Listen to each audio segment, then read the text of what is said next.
ಓಂ ಶಾಂತಿ. ಮುರುಳಿಯ ದಿನಾಂಕವಾಗಿದೆ 16/5/2020.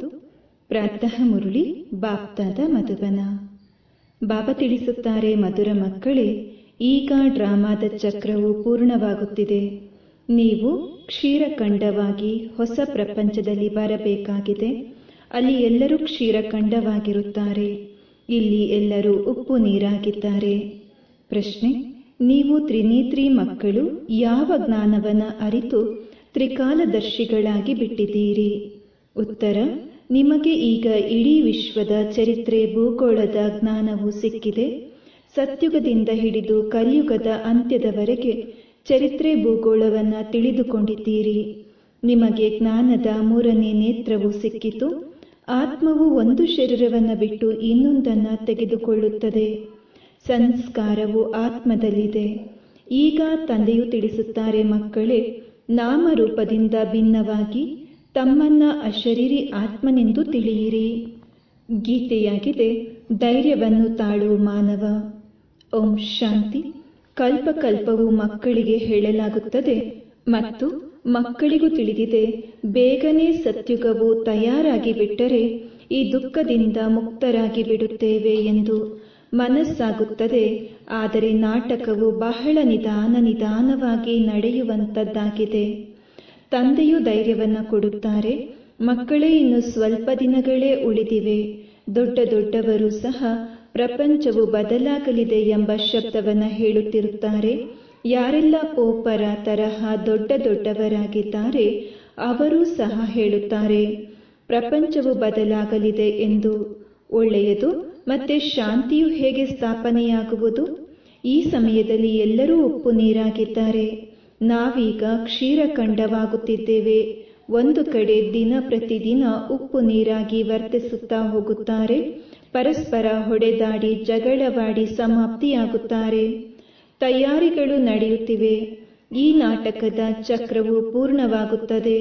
ಹಳೆಯ ಪ್ರಪಂಚವು ಮುಕ್ತಾಯವಾಗುತ್ತದೆ. ಹೊಸ ಪ್ರಪಂಚದ ಸ್ಥಾಪನೆಯಾಗುತ್ತಿದೆ. ಹೊಸ ಪ್ರಪಂಚದಿಂದ ಹಳೆಯದು, ಹಳೆಯದರಿಂದ ಹೊಸದು ಪುನಃ ಆಗುತ್ತದೆ. ಇದಕ್ಕೆ ಸೃಷ್ಟಿಚಕ್ರವೆಂದು ಹೇಳಲಾಗುತ್ತದೆ. ಇದು ಸುತ್ತುತ್ತಲೇ ಇರುತ್ತದೆ. ಲಕ್ಷಾಂತರ ವರ್ಷಗಳ ನಂತರ ಹಳೆಯ ಪ್ರಪಂಚವು ಹೊಸದಾಗುತ್ತದೆ ಎಂದಲ್ಲ. ನೀವು ಮಕ್ಕಳು ಬಹಳ ಚೆನ್ನಾಗಿ ಅರಿತುಕೊಂಡಿದ್ದೀರಿ. ಭಕ್ತಿಯೇ ಬೇರೆಯಾಗಿದೆ. ಭಕ್ತಿಯ ಸಂಬಂಧವು ರಾವಣನೊಂದಿಗಿದೆ. ಜ್ಞಾನದ ಸಂಬಂಧವು ರಾಮನೊಂದಿಗಿದೆ. ಇದನ್ನ ನೀವೀಗ ತಿಳಿದಿದ್ದೀರಿ. ಹೇ ಪತಿತ ಪಾವನ, ಬನ್ನಿ, ಬಂದು ಹೊಸ ಪ್ರಪಂಚದ ಸ್ಥಾಪನೆ ಮಾಡಿ ಎಂದು ತಂದೆಯನ್ನ ಕರೆಯುತ್ತಾರೆ. ಏಕೆಂದರೆ ಹೊಸ ಪ್ರಪಂಚದಲ್ಲಿ ಅವಶ್ಯವಾಗಿ ಸುಖವಿರುತ್ತದೆ. ಈಗ ಚಿಕ್ಕ ಮಕ್ಕಳು ಅಥವಾ ದೊಡ್ಡವರೆಲ್ಲರೂ ಅರಿತುಕೊಂಡಿದ್ದಾರೆ, ಈಗ ಮನೆಗೆ ಹೋಗಬೇಕಾಗಿದೆ. ಈ ನಾಟಕವು ಪೂರ್ಣವಾಗುತ್ತದೆ. ನಾವು ಪುನಃ ಸತ್ಯುಗಕ್ಕೆ ಹೋಗುತ್ತೇವೆ. ಮತ್ತೆ 84 ಜನ್ಮಗಳ ಚಕ್ರವನ್ನು ಸುತ್ತಬೇಕಾಗಿದೆ. ಸ್ವಯಂ ಆತ್ಮಕ್ಕೆ ಸೃಷ್ಟಿ ಚಕ್ರದ ದರ್ಶನವಾಗುತ್ತದೆ. ಅರ್ಥಾತ್ ಆತ್ಮಕ್ಕೆ ಜ್ಞಾನದ 3ನೇ ನೇತ್ರವು ಸಿಕ್ಕಿದೆ. ಅದಕ್ಕೆ ತ್ರಿನೇತ್ರಿ ಎಂದು ಹೇಳಲಾಗುತ್ತದೆ. ನೀವೀಗ ತ್ರಿನೇತ್ರಿಗಳಾಗಿದ್ದೀರಿ. ಮತ್ತೆಲ್ಲ ಮನುಷ್ಯರಿಗೆ ಈ ಸ್ಥೂಲ ನೇತ್ರಗಳಿವೆ. ಜ್ಞಾನದ ನೇತ್ರವು ಯಾರಿಗೂ ಇಲ್ಲ. ತ್ರಿನೇತ್ರಿಗಳಾದಾಗಲೇ ತ್ರಿಕಾಲದರ್ಶಿಗಳಾಗುವರು. ಏಕೆಂದರೆ ಆತ್ಮಕ್ಕೆ ಜ್ಞಾನವು ಸಿಗುತ್ತದೆಯಲ್ಲವೇ? ಆತ್ಮವೇ ಒಂದು ಶರೀರವನ್ನು ಬಿಟ್ಟು ಇನ್ನೊಂದನ್ನು ತೆಗೆದುಕೊಳ್ಳುತ್ತದೆ. ಸಂಸ್ಕಾರವು ಆತ್ಮದಲ್ಲಿದೆ. ಆತ್ಮವು ಅವಿನಾಶಿಯಾಗಿದೆ. ಈಗ ತಂದೆಯು ತಿಳಿಸುತ್ತಾರೆ, ನಾಮ ರೂಪದಿಂದ ಭಿನ್ನರಾಗಿ ತಮ್ಮನ್ನ ಅಶರೀರಿ ಆತ್ಮನೆಂದು ತಿಳಿಯಿರಿ. ದೇಹವೆಂದು ತಿಳಿಯಬೇಡಿ. ಇದು ಸಹ ನಿಮಗೆ ತಿಳಿದಿದೆ. ನಾವು ಅರ್ಧ ಕಲ್ಪದಿಂದ ಪರಮಾತ್ಮನನ್ನ ನೆನಪು ಮಾಡುತ್ತಾ ಬಂದಿದ್ದೇವೆ. ಇದರಲ್ಲಿ ಯಾವಾಗ ದುಃಖವು ಹೆಚ್ಚಾಗುವುದೋ ಆಗ ಹೆಚ್ಚು ನೆನಪು ಮಾಡುತ್ತೇವೆ. ಈಗ ಎಷ್ಟೊಂದು ದುಃಖವಿದೆ. ಮೊದಲಂತೂ ಇಷ್ಟೊಂದು ದುಃಖವಿರಲಿಲ್ಲ. ಯಾವಾಗಿನಿಂದ ವಿದೇಶಿಯರು ಬಂದಿದ್ದಾರೆಯೋ ಆಗಿನಿಂದಲೂ ಈ ರಾಜರುಗಳು ಸಹ ಪರಸ್ಪರ ಹೊಡೆದಾಡತೊಡಗಿದ್ದಾರೆ. ಬೇರೆ ಬೇರೆಯಾಗಿದ್ದಾರೆ. ಸತ್ಯುಗದಲ್ಲಂತೂ ಒಂದೇ ರಾಜ್ಯವಿತ್ತು. ನಾವೀಗ ಸತ್ಯುಗದಿಂದ ಹಿಡಿದು ಕಲಿಯುಗದ ಅಂತ್ಯದವರೆಗೆ ಚರಿತ್ರೆ ಭೂಗೋಳವನ್ನು ತಿಳಿದುಕೊಳ್ಳುತ್ತಿದ್ದೇವೆ. ಸತ್ಯ ತ್ರೇತಾಯುಗದಲ್ಲಿ ಒಂದೇ ರಾಜ್ಯವಿತ್ತು. ಈ ರೀತಿ ಒಂದೇ ರಾಜ್ಯವು ಮತ್ಯಾವುದೂ ಇರುವುದಿಲ್ಲ. ಕ್ರಿಶ್ಚಿಯನ್ನರಲ್ಲಿಯೂ ನೋಡಿ ಬಿರುಕುಂಟಾಗಿದೆ. ಸತ್ಯುಗದಲ್ಲಂತೂ ಇಡೀ ವಿಶ್ವವು ಒಬ್ಬರ ಕೈಯಲ್ಲಿರುತ್ತದೆ. ಇದು ಕೇವಲ ಸತ್ಯ ತ್ರೇತಾಯುಗದಲ್ಲಿಯೇ ಇರುತ್ತದೆ. ಈ ಬೇಹದಿನ ಚರಿತ್ರೆ ಭೂಗೋಳವು ಈಗ ನಿಮ್ಮ ಬುದ್ಧಿಯಲ್ಲಿದೆ. ಮತ್ಯಾವುದೇ ಸತ್ಸಂಗದಲ್ಲಿ ಚರಿತ್ರೆ ಭೂಗೋಳದ ಶಬ್ದವನ್ನು ಹೇಳುವುದಿಲ್ಲ. ಅಲ್ಲಂತೂ ರಾಮಾಯಣ, ಮಹಾಭಾರತ ಇತ್ಯಾದಿಗಳನ್ನೇ ಕೇಳುತ್ತಾರೆ. ಇಲ್ಲಿ ಆ ಮಾತುಗಳಿಲ್ಲ. ಇಲ್ಲಿ ವಿಶ್ವದ ಚರಿತ್ರೆ ಭೂಗೋಳವಿದೆ. ನಿಮ್ಮ ಬುದ್ಧಿಯಲ್ಲಿದೆ. ಸರ್ವಶ್ರೇಷ್ಠ ತಂದೆಯು ಪರಮಧಾಮದಲ್ಲಿರುತ್ತಾರೆ. ಮತ್ತೆ ಸೂಕ್ಷ್ಮವತನವು ನಿಮಗೆ ತಿಳಿದಿದೆ. ಮನುಷ್ಯರೇ ಫರಿಷ್ಠೆಗಳಾಗುತ್ತಾರೆ. ಆದ್ದರಿಂದ ಸೂಕ್ಷ್ಮವತನವಾಗಿ ತೋರಿಸುತ್ತಾರೆ. ನೀವಾತ್ಮಗಳು ಹೋಗುತ್ತೀರಿ. ಶರೀರವಂತೂ ಸೂಕ್ಷ್ಮವತನದಲ್ಲಿ ಹೋಗುವುದಿಲ್ಲ. ಹೇಗೆ ಹೋಗುತ್ತಾರೆ? ಅದಕ್ಕೆ ಮೂರನೆಯ ನೇತ್ರವೆಂದು ಹೇಳಲಾಗುತ್ತದೆ. ದಿವ್ಯ ದೃಷ್ಟಿ ಅಥವಾ ಧ್ಯಾನವೆಂದು ಹೇಳುತ್ತಾರೆ. ನೀವು ಧ್ಯಾನದಲ್ಲಿ ಬ್ರಹ್ಮ, ವಿಷ್ಣು, ಶಂಕರರನ್ನ ನೋಡುತ್ತೀರಿ. ಶಂಕರನು ಕಣ್ಗಳನ್ನ ತೆರೆದಾಗ ವಿನಾಶವಾಯಿತೆಂದು ತೋರಿಸುತ್ತಾರೆ. ಇದರಿಂದ ಯಾರೂ ತಿಳಿದುಕೊಳ್ಳಲು ಸಾಧ್ಯವಿಲ್ಲ. ಈಗ ನಿಮಗೆ ತಿಳಿದಿದೆ. ವಿನಾಶವಂತೂ ನಾಟಕದ ಅನುಸಾರ ಆಗಲೇಬೇಕಾಗಿದೆ. ಪರಸ್ಪರ ಹೊಡೆದಾಡಿ ವಿನಾಶವಾಗುತ್ತಾರೆ. ಅಂದಾಗ ಶಂಕರನೇನು ಮಾಡುತ್ತಾರೆ? ನಾಟಕದ ಅನುಸಾರ ಈ ಹೆಸರನ್ನಿಟ್ಟಿದ್ದಾರೆ. ಆದ್ದರಿಂದ ತಿಳಿಸಬೇಕಾಗುತ್ತದೆ. ಬ್ರಹ್ಮ, ವಿಷ್ಣು, ಶಂಕರ ಮೂವರಿದ್ದಾರೆ. ಸ್ಥಾಪನೆಗಾಗಿ ಬ್ರಹ್ಮನನ್ನ, ಪಾಲನೆಗಾಗಿ ವಿಷ್ಣುವನ್ನ, ವಿನಾಶಕ್ಕಾಗಿ ಶಂಕರನನ್ನ ಇಟ್ಟಿದ್ದಾರೆ. ವಾಸ್ತವದಲ್ಲಿ ಇದು ಮಾಡಲ್ಪಟ್ಟ ನಾಟಕವಾಗಿದೆ. ಇದರಲ್ಲಿ ಶಂಕರನ ಪಾತ್ರವೇನೂ ಇಲ್ಲ. ಬ್ರಹ್ಮ ವಿಷ್ಣುವಿನ ಪಾತ್ರವಂತೂ ಇಡೀ ಕಲ್ಪದಲ್ಲಿ ಇದೆ. ಬ್ರಹ್ಮನಿಂದ ವಿಷ್ಣು, ವಿಷ್ಣುವಿನಿಂದ ಬ್ರಹ್ಮ. ಬ್ರಹ್ಮನ 84 ಜನ್ಮಗಳ ಪೂರ್ಣವಾಯಿತೆಂದರೆ ವಿಷ್ಣುವಿನದು ಪೂರ್ಣವಾಯಿತು. ಶಂಕರನು ಜನನ ಮರಣದಿಂದ ಭಿನ್ನವಾಗಿದ್ದಾರೆ. ಆದ್ದರಿಂದ ಮನುಷ್ಯರು ಶಿವಶಂಕರನನ್ನ ಒಂದೇ ಮಾಡಿ ತೋರಿಸಿದ್ದಾರೆ. ವಾಸ್ತವದಲ್ಲಿ ಶಿವನ ಪಾತ್ರವು ಬಹಳಷ್ಟಿದೆ. ಅವರು ಮಕ್ಕಳಿಗೆ ಓದಿಸುತ್ತಾರೆ. ಭಗವಂತನನ್ನ ಜ್ಞಾನಪೂರ್ಣರೆಂದು ಹೇಳುತ್ತಾರೆ. ಒಂದು ವೇಳೆ ಅವರು ಪ್ರೇರಣೆಯಿಂದ ಕಾರ್ಯ ಮಾಡುವಂತಿದ್ದರೆ ಸೃಷ್ಟಿಚಕ್ರದ ಜ್ಞಾನವನ್ನ ಹೇಗೆ ಕೊಡುವರು? ಆದ್ದರಿಂದ ತಂದೆಯು ತಿಳಿಸುತ್ತಾರೆ, ಇಲ್ಲಿ ಪ್ರೇರಣೆಯ ಮಾತಿಲ್ಲ. ನಾನೇ ಬರಬೇಕಾಗುತ್ತದೆ. ಮಕ್ಕಳೇ, ನನ್ನಲ್ಲಿ ಸೃಷ್ಟಿಚಕ್ರದ ಜ್ಞಾನವಿದೆ. ನನಗೆ ಈ ಪಾತ್ರವು ಸಿಕ್ಕಿದೆ. ಆದ್ದರಿಂದ ನನ್ನನ್ನೇ ಜ್ಞಾನಸಾಗರ, ಜ್ಞಾನಪೂರ್ಣನೆಂದು ಹೇಳುತ್ತಾರೆ. ಯಾವುದಕ್ಕೆ ಜ್ಞಾನವೆಂದು ಹೇಳಲಾಗುತ್ತದೆ ಎಂಬುದು ನಿಮಗೆ ಜ್ಞಾನ ಸಿಕ್ಕಾಗಲೇ ತಿಳಿಯುತ್ತದೆ. ಸಿಗಲೇ ಇಲ್ಲವೆಂದರೆ ಅರ್ಥವು ಹೇಗೆ ತಿಳಿಯುತ್ತದೆ? ಮೊದಲು ನೀವು ಸಹ ಹೇಳುತ್ತಿದ್ದೀರಿ, ಈಶ್ವರನು ಪ್ರೇರಣೆ ಕೊಡುತ್ತಾರೆ, ಅವರು ಎಲ್ಲವನ್ನ ತಿಳಿದುಕೊಂಡಿದ್ದಾರೆ ಎಂದು. ನಾವು ಯಾವ ಪಾಪ ಮಾಡುತ್ತೇವೆಯೋ ಅದನ್ನ ಈಶ್ವರನು ನೋಡುತ್ತಾರೆ. ಆದರೆ ತಂದೆಯು ತಿಳಿಸುತ್ತಾರೆ, ನಾನು ಈ ಕಾರ್ಯವನ್ನ ಮಾಡುವುದಿಲ್ಲ. ಇಲ್ಲಿ ಯಾರು ಎಂತಹ ಕರ್ಮವನ್ನ ಮಾಡುವರೋ ಅದರ ಶಿಕ್ಷೆಯನ್ನ ತಾವೇ ಅನುಭವಿಸುತ್ತಾರೆ. ನಾನು ಯಾರಿಗೂ ಕೊಡುವುದಿಲ್ಲ ಅಥವಾ ಪ್ರೇರಣೆಯಿಂದ ಶಿಕ್ಷೆಯನ್ನ ಕೊಡುವುದಿಲ್ಲ. ಒಂದು ವೇಳೆ ನಾನು ಪ್ರೇರಣೆ ಮಾಡಿದ್ದೆ ಆದರೆ ನಾನು ಶಿಕ್ಷೆಯನ್ನ ಕೊಟ್ಟಂತಾಗುತ್ತದೆ. ಇವರನ್ನ ಹೊಡೆಯಿರಿ ಎಂದು ಯಾರಿಗಾದರೂ ಹೇಳುವುದಾದರೆ ಇದು ಸಹ ದೋಷವಾಗುತ್ತದೆ. ಹೇಳುವವರು ಸಿಕ್ಕಿ ಹಾಕಿಕೊಳ್ಳುವರು. ಶಂಕರನು ಪ್ರೇರಣೆ ಕೊಟ್ಟರೆ ಶಂಕರನು ಸಿಕ್ಕಿ ಹಾಕಿಕೊಳ್ಳುವಂತಾಗುತ್ತದೆ. ತಂದೆಯು ತಿಳಿಸುತ್ತಾರೆ, ನಾನಂತೂ ನೀವು ಮಕ್ಕಳಿಗೆ ಸುಖ ಕೊಡುವವನಾಗಿದ್ದೇನೆ. ಬಾಬಾ, ಬಂದು ದುಃಖವನ್ನ ದೂರ ಮಾಡಿ ಎಂದು ನೀವು ನನ್ನ ಮಹಿಮೆಯನ್ನ ಮಾಡುತ್ತೀರಿ. ನಾನು ದುಃಖ ಕೊಡುತ್ತೇನೆಯೇ? ಈಗ ನೀವು ಮಕ್ಕಳು ತಂದೆಯ ಸನ್ಮುಖದಲ್ಲಿ ಕುಳಿತಿದ್ದೀರಿ. ಅಂದ ಮೇಲೆ ಎಷ್ಟೊಂದು ಖುಷಿ ಇರಬೇಕು.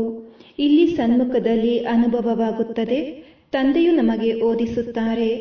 ಇದಕ್ಕೆ ಮೇಳವೆಂದು ಹೇಳಲಾಗುತ್ತದೆ. ಸೇವಾ ಕೇಂದ್ರಗಳಲ್ಲಿ ನೀವು ಹೋಗುತ್ತೀರೆಂದರೆ ಅಲ್ಲಿ ಆತ್ಮಗಳು ಪರಮಾತ್ಮನ ಮೇಳವೆಂದು ಹೇಳುವುದಿಲ್ಲ.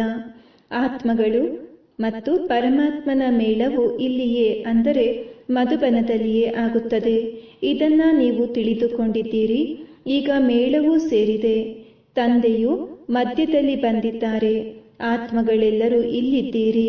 ತಂದೆಯು ಬರಲಿ ಎಂದು ಆತ್ಮವೇ ನೆನಪು ಮಾಡುತ್ತದೆ. ಇದು ಎಲ್ಲದಕ್ಕಿಂತ ಒಳ್ಳೆಯ ಮೇಳವಾಗಿದೆ.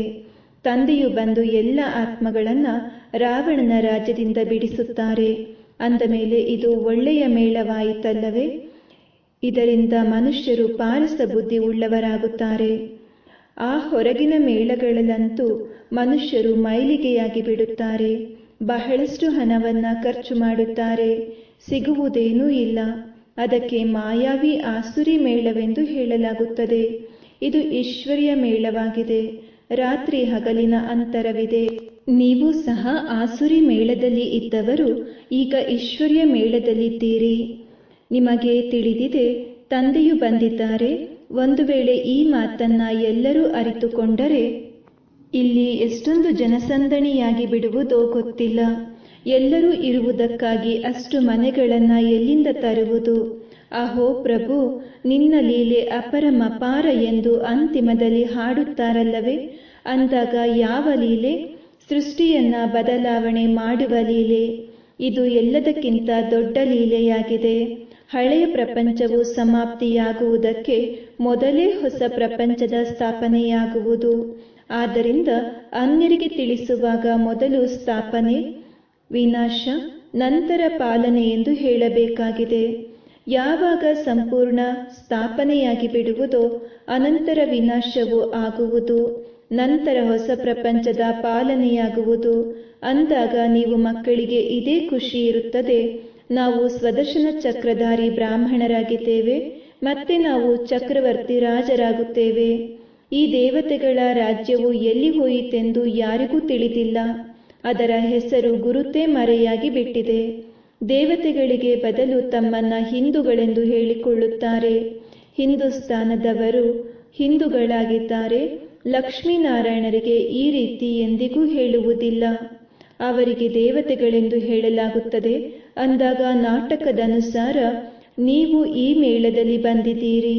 ಈ ನಾಟಕದಲ್ಲಿ ನಿಗದಿಯಾಗಿದೆ, ನಿಧಾನವಾಗಿ ವೃದ್ಧಿಯಾಗುತ್ತಾ ಇರುತ್ತದೆ.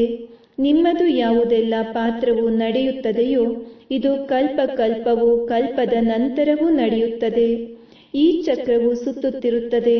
ಮತ್ತೆ ರಾವಣನ ರಾಜ್ಯದಲ್ಲಿ ಆಸುರಿ ಪಾಲನೆಯಾಗುತ್ತದೆ. ನೀವೀಗ ಈಶ್ವರನ ಮಕ್ಕಳಾಗಿದ್ದೀರಿ, ಮತ್ತೆ ದೈವಿ ಮಕ್ಕಳು, ನಂತರ ಕ್ಷತ್ರಿಯರಾಗುತ್ತೀರಿ. ನೀವು ಅಪವಿತ್ರ ಪ್ರವೃತ್ತಿ ಮಾರ್ಗದವರಾಗಿದ್ದವರೇ ಮತ್ತೆ ಪವಿತ್ರ ಪ್ರವೃತ್ತಿ ಮಾರ್ಗದವರಾಗುತ್ತೀರಿ. ಇವರು ಸಹ ದೈವಿ ಗುಣವಂತ ಮನುಷ್ಯರಾಗಿದ್ದಾರಲ್ಲವೇ? ಆದರೆ ಇಷ್ಟೊಂದು ಭುಜಗಳನ್ನ ತೋರಿಸಿದ್ದಾರೆ. ವಿಷ್ಣು ಯಾರೆಂಬುದನ್ನ ಯಾರೂ ತಿಳಿಸಲು ಸಾಧ್ಯವಿಲ್ಲ. ಮಹಾಲಕ್ಷ್ಮಿಯ ಪೂಜೆಯನ್ನ ಮಾಡುತ್ತಾರೆ. ಜಗದಂಬೆಯಿಂದ ಹಣವನ್ನ ಎಂದೂ ಬೇಡುವುದಿಲ್ಲ.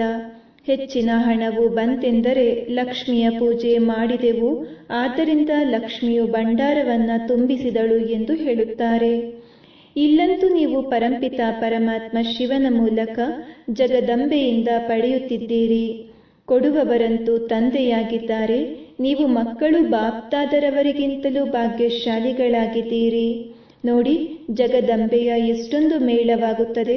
ಬ್ರಹ್ಮನಿಗೆ ಎಷ್ಟೊಂದು ಮೇಳವಾಗುವುದಿಲ್ಲ. ಬ್ರಹ್ಮನನ್ನಂತೂ ಒಂದೇ ಸ್ಥಾನದಲ್ಲಿ ಕುಳ್ಳಿರಿಸಿದ್ದಾರೆ. ಅಂದರೆ ಅಜ್ಮೀರ್ನಲ್ಲಿ ಮಾತ್ರ ದೊಡ್ಡ ಮಂದಿರವಿದೆ. ದೇವಿಯರ ಮಂದಿರಗಳು ಬಹಳಷ್ಟಿವೆ, ಏಕೆಂದರೆ ಈ ಸಮಯದಲ್ಲಿ ನಿಮ್ಮ ಮಹಿಮೆಯು ಬಹಳಷ್ಟಿವೆ. ನೀವು ಭಾರತದ ಸೇವೆ ಮಾಡುತ್ತೀರಿ. ಹೆಚ್ಚಿನ ಪೂಜೆಯು ನಿಮ್ಮದೇ ಆಗುತ್ತದೆ. ನೀವು ಅದೃಷ್ಟವಂತರಾಗಿದ್ದೀರಿ. ಜಗದಂಬೆಯು ಸರ್ವವ್ಯಾಪಿ ಎಂದು ಎಂದಿಗೂ ಹೇಳುವುದಿಲ್ಲ.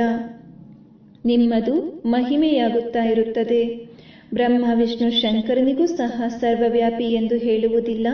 ಆದರೆ ನನ್ನನ್ನ ಕಣಕಣದಲ್ಲಿದ್ದಾರೆ ಎಂದು ಹೇಳಿ ಎಷ್ಟೊಂದು ನಿಂದನೆ ಮಾಡುತ್ತಾರೆ. ನಾನು ನಿಮ್ಮ ಮಹಿಮೆಯನ್ನ ಎಷ್ಟೊಂದು ಹೆಚ್ಚಿಸುತ್ತೇನೆ.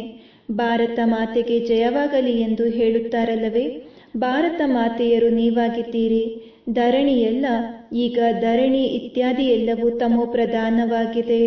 ಅದು ಸತ್ಯುಗದಲ್ಲಿ ಸತೋ ಪ್ರಧಾನವಾಗಿ ಬಿಡುತ್ತದೆ. ಆದ್ದರಿಂದಲೇ ದೇವತೆಗಳು ಈ ಪತಿತ ಪ್ರಪಂಚದಲ್ಲಿ ತನ್ನ ಪಾದವನ್ನ ಇಡಲು ಸಾಧ್ಯವಿಲ್ಲ ಎಂದು ಹೇಳುತ್ತಾರೆ. ಯಾವಾಗ ಸತೋಪ್ರಧಾನ ಧರಣಿಯಾಗುವುದೋ ಆಗ ಇಲ್ಲಿಗೆ ಬರುತ್ತಾರೆ. ನೀವೀಗ ತಮೋಪ್ರಧಾನರಿಂದ ಸತೋಪ್ರಧಾನರಾಗಬೇಕಾಗಿದೆ. ಶ್ರೀಮತದಂತೆ ನಡೆಯುತ್ತಾ ತಂದೆಯನ್ನ ನೆನಪು ಮಾಡುತ್ತಾ ಇರಿ. ಆಗ ಶ್ರೇಷ್ಠ ಪದವಿಯನ್ನ ಪಡೆಯುತ್ತೀರಿ. ಇದೇ ಸಂಕಲ್ಪವನ್ನಿಡಬೇಕು. ನೆನಪು ಮಾಡುವುದರಿಂದ ವಿಕರ್ಮಗಳು ವಿನಾಶವಾಗುತ್ತದೆ. ಶ್ರೀಮತವು ಸಿಗುತ್ತದೆ. ಸತ್ಯುಗದಲ್ಲಂತೂ ನೀವು ಆತ್ಮರು ಪವಿತ್ರ ಕಂಚನರಾಗಿ ಬಿಡುತ್ತೀರಿ. ಆಗ ಕಂಚನ ಕಾಯವೇ ಸಿಗುತ್ತದೆ. ಚಿನ್ನದಲ್ಲಿ ಲೋಹವು ಬೇರಕೆಯಾಗುವುದರಿಂದ ಆಭರಣವು ಸಹ ಅದೇ ರೀತಿ ಇರುತ್ತದೆ. ಆತ್ಮವು ಅಸತ್ಯ ಅಂದರೆ ಕನಿಷ್ಠವಾದಾಗ ಶರೀರವೂ ಸಹ ಅಸತ್ಯವಾಗುತ್ತದೆ. ತುಕ್ಕು ಬೀಳುವುದರಿಂದ ಚಿನ್ನದ ಮೌಲ್ಯವೂ ಸಹ ಕಡಿಮೆಯಾಗುತ್ತದೆ. ಈಗ ನಿಮ್ಮ ಮೌಲ್ಯವು ಏನೂ ಇಲ್ಲ. ಮೊದಲು ನೀವು ವಿಶ್ವದ ಮಾಲೀಕರು 24 ಕ್ಯಾರೆಟ್ನ ಚಿನ್ನದ ಸಮಾನ ಇದ್ದೀರಿ. ಈಗ 9 ಕ್ಯಾರೆಟ್ ಎಂದು ಹೇಳಲಾಗುತ್ತದೆ. ಈ ತಂದೆಯು ಮಕ್ಕಳೊಂದಿಗೆ ವಾರ್ತಾಲಾಪ ಮಾಡುತ್ತಾರೆ, ಮಕ್ಕಳನ್ನ ಖುಷಿಪಡಿಸುತ್ತಾರೆ. ನೀವು ಕೇಳುತ್ತಾ ಕೇಳುತ್ತಾ ಪರಿವರ್ತನೆಯಾಗಿ ಬಿಡುತ್ತೀರಿ. ಮನುಷ್ಯರಿಂದ ದೇವತೆಗಳಾಗುತ್ತೀರಿ. ಅಲ್ಲಿ ವಜ್ರವೈಡೂರ್ಯಗಳ ಮಹಲುಗಳಿರುತ್ತವೆ. ಅಲ್ಲಿನ ಸೂಬಿರಸ ಇತ್ಯಾದಿಗಳನ್ನ ನೀವು ಕುಡಿದು ಬರುತ್ತೀರಿ. ಅಲ್ಲಿ ಬಹಳ ದೊಡ್ಡ ದೊಡ್ಡ ಫಲಗಳಿರುತ್ತವೆ. ಅವು ಇಲ್ಲಿ ಸಿಗಲು ಸಾಧ್ಯವಿಲ್ಲ. ಸೂಕ್ಷ್ಮೋತನದಲ್ಲಂತೂ ಏನೂ ಇಲ್ಲ. ಇದು ಕೇವಲ ಸಾಕ್ಷಾತ್ಕಾರದ ಮಾತಾಗಿದೆ. ನೀವು ಪ್ರತ್ಯಕ್ಷದಲ್ಲಿ ಸ್ವರ್ಗದಲ್ಲಿ ಹೋಗುತ್ತೀರಿ. ಇದು ಆತ್ಮ ಪರಮಾತ್ಮನ ಮೇಳವಾಗಿದೆ. ಇದರಿಂದ ನೀವು ಉಜ್ವಲರಾಗುತ್ತೀರಿ. ನೀವು ಮಕ್ಕಳು ಇಲ್ಲಿಗೆ ಅಂದರೆ ಮಧುಬನಕ್ಕೆ ಬಂದಾಗ ಸ್ವತಂತ್ರರಾಗಿರುತ್ತೀರಿ. ಮನೆ, ಉದ್ಯೋಗ, ವ್ಯವಹಾರ ಯಾವುದರ ಚಿಂತೆಯೂ ಇರುವುದಿಲ್ಲ. ಆದ್ದರಿಂದ ಇಲ್ಲಿ ನಿಮಗೆ ನೆನಪಿನ ಯಾತ್ರೆಯಲ್ಲಿರಲು ಒಳ್ಳೆಯ ಅವಕಾಶವಿದೆ. ಅಲ್ಲಂತೂ ಮನೆ, ಮಠ ಇತ್ಯಾದಿಯ ನೆನಪೇ ಬರುತ್ತಿರುತ್ತದೆ. ಆದರೆ ಇಲ್ಲಿ ಏನೂ ಇಲ್ಲ. ಮುಂಜಾನೆ 2 ಗಂಟೆಗೆ ಎದ್ದು ಕುಳಿತುಕೊಳ್ಳಿ. ಅಲ್ಲಿ ಸೇವಾ ಕೇಂದ್ರಗಳಲ್ಲಂತೂ ಮುಂಜಾನೆಯೇ ನೀವು ಹೋಗಲು ಸಾಧ್ಯವಾಗುವುದಿಲ್ಲ. ಇಲ್ಲಿ ನಿಮಗೆ ಸಹಜವಾಗಿದೆ. ಶಿವ ತಂದೆಯ ನೆನಪಿನಲ್ಲಿ ಬಂದು ಕುಳಿತುಕೊಳ್ಳಿ. ಮತ್ಯಾವುದೇ ನೆನಪು ಬರಬಾರದು. ಇಲ್ಲಿ ನಿಮಗೆ ಸಹಯೋಗವೂ ಸಿಗುತ್ತದೆ. ಬೇಗನೆ ಮಲಗಿ ಮತ್ತು ಬೇಗನೆ ಏಳಿರಿ. 3 ರಿಂದ 5 ಗಂಟೆಯವರೆಗೆ ಬಂದು ಯೋಗದಲ್ಲಿ ಕುಳಿತುಕೊಳ್ಳಿ. ತಂದೆಯು ಬಂದು ಬಿಡುತ್ತಾರೆಂದರೆ ಮಕ್ಕಳಿಗೆ ಖುಷಿಯಾಗುತ್ತದೆ. ತಂದೆಯು ಯೋಗವನ್ನು ಕಲಿಸುವವರಾಗಿದ್ದಾರೆ. ಬ್ರಹ್ಮರವರು ಕಲಿಯುತ್ತಿದ್ದಾರೆ ಅಂದಾಗ ತಂದೆ ಮತ್ತು ದಾದಾ ಇಬ್ಬರೂ ಬಂದು ಬಿಡುತ್ತಾರೆ. ಈಗ ಇಲ್ಲಿ ಮತ್ತು ನಿಮ್ಮ ಸೇವಾ ಕೇಂದ್ರಗಳಲ್ಲಿ ನೆನಪಿನಲ್ಲಿ ಕುಳಿತುಕೊಳ್ಳುವುದರಿಂದ ಎಷ್ಟೊಂದು ಅಂತರವಿರುತ್ತದೆ. ಇಲ್ಲಿ ಏನೂ ನೆನಪಿಗೆ ಬರುವುದಿಲ್ಲ. ಇದರಲ್ಲಿ ಬಹಳಷ್ಟು ಲಾಭವಿದೆ. ತಂದೆಯು ಸಲಹೆ ಕೊಡುತ್ತಾರೆ, ಇದು ಬಹಳ ಚೆನ್ನಾಗಿರುತ್ತದೆ. ಈಗ ಮಕ್ಕಳು ಮುಂಜಾನೆ ಏಳುತ್ತಾರೆಯೇ ಎಂಬುದನ್ನು ನೋಡೋಣ. ಕೆಲವರಿಗೆ ಮುಂಜಾನೆ ಏಳುವ ಹವ್ಯಾಸವಿದೆ. ನಿಮ್ಮದು ಪಂಚವಿಕಾರಗಳ ಸನ್ಯಾಸವಾಗಿದೆ ಮತ್ತು ಇಡೀ ಹಳೆಯ ಪ್ರಪಂಚದಿಂದ ವೈರಾಗ್ಯವಿದೆ. ಒಳ್ಳೆಯದು. ಮಧುರಾತಿ ಮಧುರ ಅಗಲಿ ಹೋಗಿ ಮರಳಿ ಸಿಕ್ಕಿದ ಮಕ್ಕಳ ಪ್ರತಿ ಮಾತ್ಪಿತಾ ಬಾಪ್ದಾದರವರ ನೆನಪು, ಪ್ರೀತಿ ಹಾಗೂ ಸುಪ್ರಭಾತ. ಆತ್ಮಿಕ ಮಕ್ಕಳಿಗೆ ಆತ್ಮಿಕ ತಂದೆಯ ನಮಸ್ತೆ. ಆತ್ಮಿಕ ತಂದೆಗೆ ನಾವು ಆತ್ಮಿಕ ಮಕ್ಕಳು ಮಾಡುವ ಸವಿ ನೆನಪು, ಪ್ರೀತಿ ಹಾಗೂ ನಮಸ್ತೆ. ಧಾರಣೆಗಾಗಿ ಮುಖ್ಯ ಸಾರ. First point. ಈಗ ಸೃಷ್ಟಿಯು ಪರಿವರ್ತನೆಯಾಗುವ ಲೀಲೆಯು ನಡೆಯುತ್ತಿದೆ. ಆದ್ದರಿಂದ ಸ್ವಯಂನ ಪರಿವರ್ತಿಸಿಕೊಳ್ಳಬೇಕಾಗಿದೆ. ಕ್ಷೀರಖಂಡವಾಗಿರಬೇಕಾಗಿದೆ. Second point. ಮುಂಜಾನೆ ಎದ್ದು ಒಬ್ಬ ತಂದೆಯ ನೆನಪಿನಲ್ಲಿ ಕುಳಿತುಕೊಳ್ಳಬೇಕಾಗಿದೆ. ಆ ಸಮಯದಲ್ಲಿ ಮತ್ಯಾರ ನೆನಪು ಬರಬಾರದು. ಹಳೆಯ ಪ್ರಪಂಚದಿಂದ ಬೇಹದಿನ ವೈರಾಗಿಗಳಾಗಿ ಪಂಚವಿಕಾರಗಳ ಸನ್ಯಾಸ ಮಾಡಿ. ಇಂದಿನ ವರದಾನ.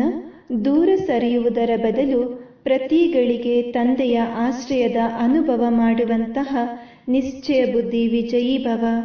ವರದಾನದ ವಿವರ. ವಿಜಯೀ ಭವದ ವರದಾನಿ ಆತ್ಮಗಳ ಪ್ರತಿಗಳಿಗೆ ಸ್ವಯಂನ ಆಶ್ರಯದ ಕೆಳಗಿರುವಂತೆ ಅನುಭವ ಮಾಡುವುದು. ಅವರ ಮನಸ್ಸಿನಲ್ಲಿ ಸಂಕಲ್ಪ ಮಾತ್ರವೂ ಸಹ ನಿರಾಶ್ರಿತ ಅಥವಾ ಒಬ್ಬೊಂಟಿತನದ ಅನುಭವವಾಗುವುದಿಲ್ಲ. ಎಂದೂ ಉದಾಸಿ ಅಥವಾ ಅಲ್ಪಕಾಲದ ಹದ್ದಿನ ವೈರಾಗ್ಯ ಬರುವುದಿಲ್ಲ. ಅವರು ಎಂದೂ ಯಾವ ಕಾರ್ಯದಿಂದಲೂ, ಸಮಸ್ಯೆಯಿಂದಲೂ, ವ್ಯಕ್ತಿಯಿಂದಲೂ ದೂರ ಸರಿಯುವುದಿಲ್ಲ. ಬದಲಿಗೆ ಪ್ರತಿ ಕರ್ಮ ಮಾಡುತ್ತಿದ್ದರೂ, ಸಮಸ್ಯೆಗಳನ್ನು ಎದುರಿಸುತ್ತಿದ್ದರೂ ಸಹಯೋಗಿಗಳಾಗುತ್ತಾ ಬೇಹದಿನ ವೈರಾಗಿಗಳಾಗಿರುತ್ತಾರೆ. ಇಂದಿನ ಸ್ಲೋಗನ್. ಒಬ್ಬ ತಂದೆಯ ಕಂಪನಿ ಅಂದರೆ ಸಂಘದಲ್ಲಿರಿ ಮತ್ತು ಒಬ್ಬ ತಂದೆಯನ್ನೇ ಕಂಪ್ಯಾನಿಯನ್ ಅಂದರೆ ಜೊತೆಗಾರನನ್ನಾಗಿ ಮಾಡಿಕೊಳ್ಳಿ. ಒಳ್ಳೆಯದು. ಓಂ ಶಾಂತಿ.